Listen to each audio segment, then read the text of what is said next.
Hi, good evening, Your Eminence. Firstly, let me express my gratitude. And I'm a non-Muslim, and I've been for countless sermons. I'm a Christian, and this is by far the most powerful one I've ever been to. And thank you so much for that. And my question to you is, as a non-Muslim who believes that every faith advocates peace, and I constantly face many questions from my Christian counterparts when it comes to defending Muslim or Buddhism, defending Islam or Buddhism or Hinduism. I sometimes have this question where you say that Islam does not promote terrorism, but all terrorists are Islam. So when it comes to that, I have to take a step back, and I find it a little bit difficult in defending that, because I say that there are Christians who are bigots, there are Christians who promote terrorism, there are all sorts of faiths who have bigots. And how can I give a better answer to this? Much. I think what's important for us is to learn and to read and to understand and to see. What has happened in the world is crime is perpetrated. If it is perpetrated by anyone who is not a Muslim, it's called a crime. And if it's perpetrated by a Muslim, it's called terrorism. So it's just the word that they've changed. So terrorism, the new definition of it, and I'm sure they might put it in the Oxford Dictionary if they were truthful, the new definition of terrorism is crime perpetrated by Muslims.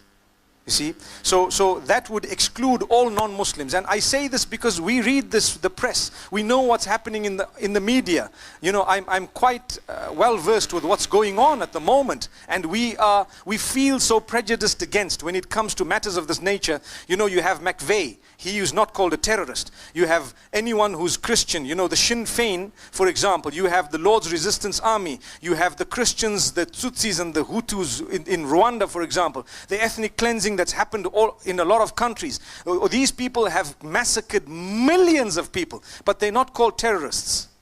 Why? Because there is some form of normally people say don't just feel pity on yourself by saying things, but there definitely is some form of an agreement to tarnish the image of Islam. And I never used to believe this. I used to think, you know what, these theories and all that, they're wrong. But one thing that is quite clear is Islam is still the fastest growing religion. You know that. I don't know if you're aware of it. And this people cannot understand. They asked me yesterday or the day before, why is Islam the fastest growing religion still? And I tell you the reason that I feel, having spoken to a lot of the women, because the bulk of those who are entering the fold of Islam are actually women. When they feel that we've now been enslaved in such a cunning way that we don't realize we're enslaved. They used to be naked a long time ago. You know, Robert Mugabe is the president of Zimbabwe. So he said, we all know that he stands for morals and values, and he's very strict when it comes to certain things, and he doesn't want to budge when it comes to certain issues, right? Now, I'm saying this in a good way, that many, many years ago, the colonialists came to Africa. They found them dressed in feathers and leathers and skins, and they had spears and, you know, the traditional African dress. They told them, you are backward. You need to cover yourself. So they covered themselves. 200 years later, they told them, you are backward. Remove the clothing once again. So now when they are going back to being dressed in less than what they used to be dressed a long time back, they are being told you are liberated. And yet in the middle, they were honestly saying dress, because when you dress, you are liberated. So what is it? So what's happening right now is the women who are becoming fed up of being enslaved by the makeup industry, for example, so enslaved that they cannot even walk out of the house without having spent 400 ringgits on the face. It's a reality.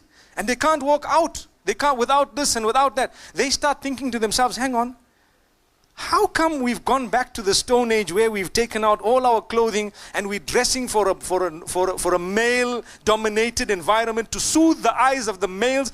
There was a time when we wouldn't dare tell a woman, you're looking gorgeous. I'm talking about 40, 50 years ago. No one would have come to my mother and say, oh, you're looking lovely. She would say, hey, shut up, you know. But today you say you're looking lovely. Thank you. Oh, thank you. Oh, wow. We'll actually put it up. We'll like it. Oh, someone acknowledged me. You know? Because it's all become this issue. So people start feeling this. And what happens is they realize, let me cover up. Let me become truly liberated. People must know me for my contribution to the nation. People must know me for my service to the rest of humanity. People must know me for my character and conduct, not just what I look like. So what happens is, when the people who studied what's going on the globe saw that as much as Islam is being portrayed in a negative way, it's still growing so fast. To be honest, words started coming out that would only depict Muslims. So terrorism is an act done by Muslims. Like they say, there was a man, you know, for example, it's just an example that's given online, and I've read it, where a man saved a dog, right? So people said, oh, this man saved the dog. What did he do? The dog was on the highway, and he ran after the dog, and he saved the dog, and he actually brought it to safety. So there was an article saying, wow, man saves dog, and so on and so forth. And then they found out he was a Muslim. And what did they say? They then put a headline to say, a terrorist Muslim disturbs the peace of a dog trying to cross the road. Come on, come on, come on. Now this is just an example, obviously. It may also be hypothetical, but at the same time, it goes to show that even the Muslims understand that that word terrorism is abused. Look, we are approximately 1.5 to 2 billion Muslims on the globe. If Islam was actually a terroristic religion, nobody would exist. They wouldn't exist because... can I stand up? You are a non-Muslim. Agreed, my brother? Do you feel safe in this room? MashaAllah. You feel secure, don't you? We're all Muslims around you. Remember that? MashaAllah. May Allah subhanahu wa ta'ala bless you. I think I've just made my point. Shukran, shukran. Thank you so much.